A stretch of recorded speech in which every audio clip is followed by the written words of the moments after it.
İsmin hallarından sual cavab edeyim, sonra keçib mənsubiyyəti izah edəcəm. Başlayaq bir-bir. Hamımız oxumuşuq yəqin ki. Ümumiyyətlə, ümumən isimdən sual cavab edeyim. Başdan kimdən başlayaq? Xatirə xanımdan. Xatirə xanım, ismin quruluşca neçə növ var? 3 müəllimə, sadə düzəltmə, mürəkkəb. Sadə düzəltmə, mürəkkəb. Sadə ismə nümunə, düzəltməyə nümunə, bir də mürəkkəbə nümunə deyək. Çox uzatmayaq da. Yəni kitab, kitabxana, bir də kitab dəftər. Ay, sağ ol. Sabina xanım yoldadır, nəzərə alım. Afə xanım, ismin mənaca növləri? Müəllimə, ümumi xüsusi isimlər. Ümumi xüsusi, sonra Afə xanım? Konkret mücərrəd. Bir də? Konkret mücərrəd, bir də toplu var. Təkcəm, toplu. Aha. Aytaç xanım, mən bir dənə konkret, bir dənə mücərrəd, elə bir tək isim, bir cəm, bir toplu, bir də xüsusi, bir dənə də ümumi. Hərəsindən bir dənə nümunə deyək. Yaxşı müəllimə. Deməli, məsələn, havadır, yağışdır. Bunlar konkret isimlərdir. Mücərrəd isim məsələn, deməli hissdir, sevgidir, duyğudur. Məsələn, bunlar mücərrəd isimlərdir. Amma elə isimlər də var ki, həm mücərrəd, həm də konkret ola bilər. Məsələn, analıq, atalıq, hiss deyəndə ya da ögey ana deyəndə burada konkret olur, amma hiss deyəndə mücərrəd olur. Məsələn, ümumi xüsusi ismə desək isə, xüsusi isim məsələn adlar, Aytaçdır, Zərifədir, Afadır, məsələn də belə. Ümumi ismə isə hamı tərəfindən başa düşülən, eyni cür adlanan hər bir əşya ümumi isim adlanır. Ümumi isim adlanır. Məsələn, ümumi isimə də nümunə deyim də müəllimə. Məsələn, kitab, məsələn, telefon. Amma telefonun sırf markasını deyiriksə, bu xüsusi olur. Məsələn, heyvan, aslan desək, pələng desək, bu ümumi olur.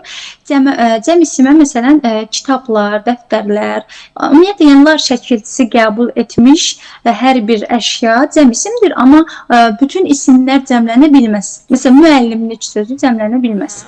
Bəs toplu isim nədir?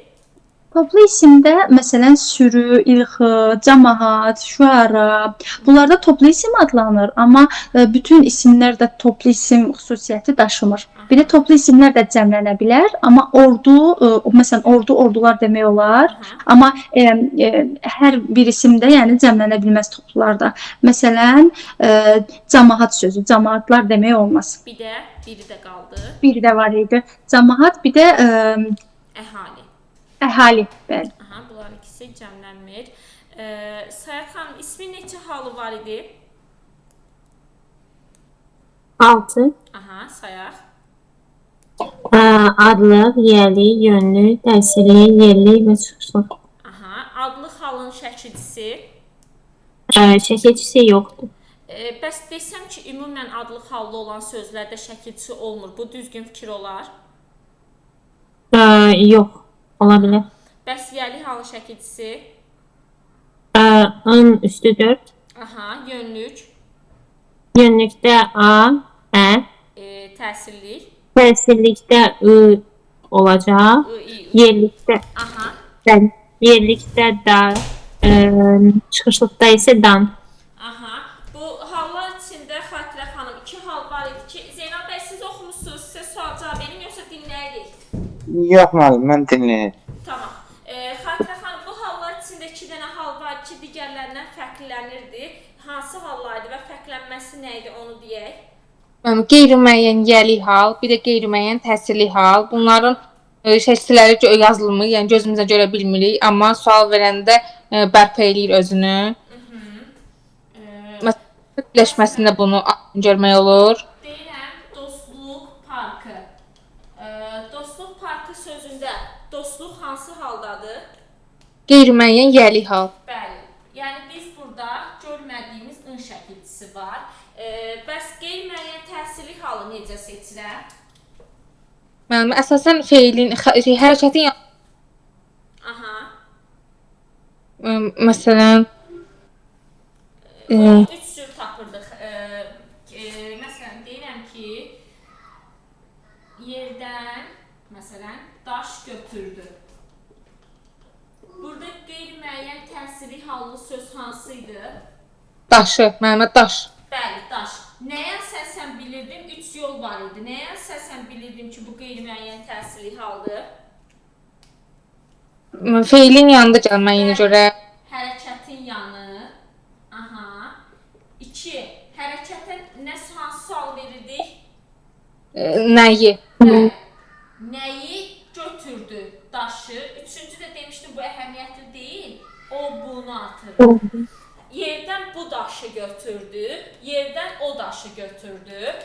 Götürdü nəyi? Daşı. Bir də hərəkətin yanında olduğu üçün bildirəm ki, nədir? Qeyri-müəyyən təsirli hallı sözdür.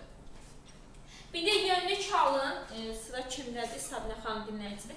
Afa xanım, yönlük halın tələffüz forması var idi. Məsələn, deyirdim ki, Gəncə. Bunu yönlük halda işlədəndə necə tələffüz edirdim?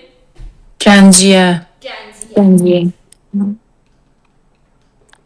Gənciyə. Şuşuya, məniyə, babıya.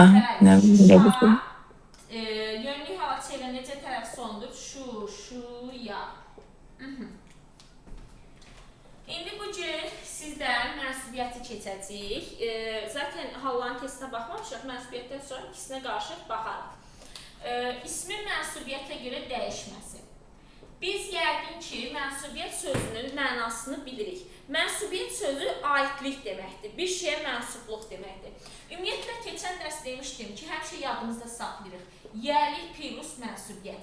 Harada ki, yəlik hallı söz gördüm, o sözdən sonra gələn söz mütləq şəkildə mənsubiyyət şəkilçisi olurdu. Yəni, ola bilər ortaya başqa sözlər girsin, amma bilirdim ki, bu mənsubiyyət, bu yəlik hala aid olur. Məsələn, deyirəm ki, kitabın səhifəsi. Kitabın hansı haldadır? Yəlik. Bəli.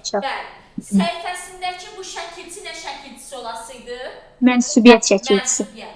Yəlik plus mənsubiyyəti biz ana-bala kimi düşünürük. Bunlar ayrılmazdır. Ən birinci yadımıza saxlayırıq. Harada ki, mənsubiyyət şəkilçili söz gördük, ya ondan əvvəl mütləq şəkildə yəlik halı görəsik, ya da görməsək belə özümüz bərpa eləyəcəyik. İndi gəldik ismin mənsubiyyətə görə dəyişməsinə. Əgər biz bir ismi mənsubiyyətə görə dəyişmək istəyiriksə, onun qarşısına mənim, sənin, yəni şəxs əvəzliklərini artırıq. Yəni bu şey mənə aiddir, sənə aiddir, onun. Sərfin müəllim, üzrlü sayın, sözünüzü kəsdirəm. Bir söz deyə bilərəm. Mənsubiyyət, məsələn, deyirik,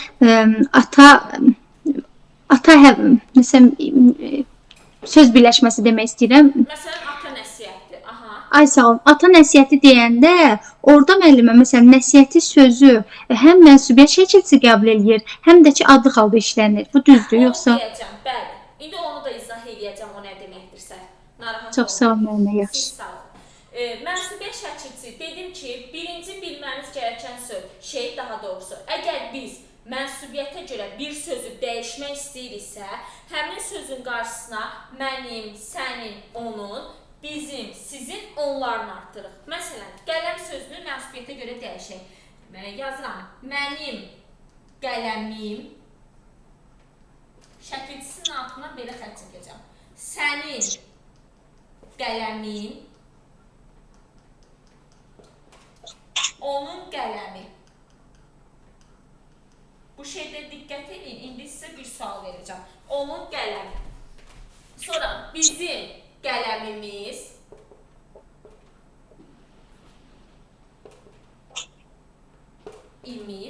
sizin qələminiz.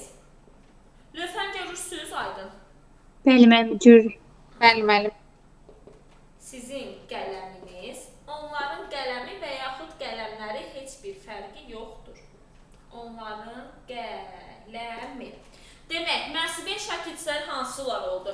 İm, i, ımız, yəni bunun üstü 4 da, ım, üm, ımız, imiz, umuz, ümüz, ımız, ınız, bir də i şəkilçisi. Və yadımızda saxlayırıq.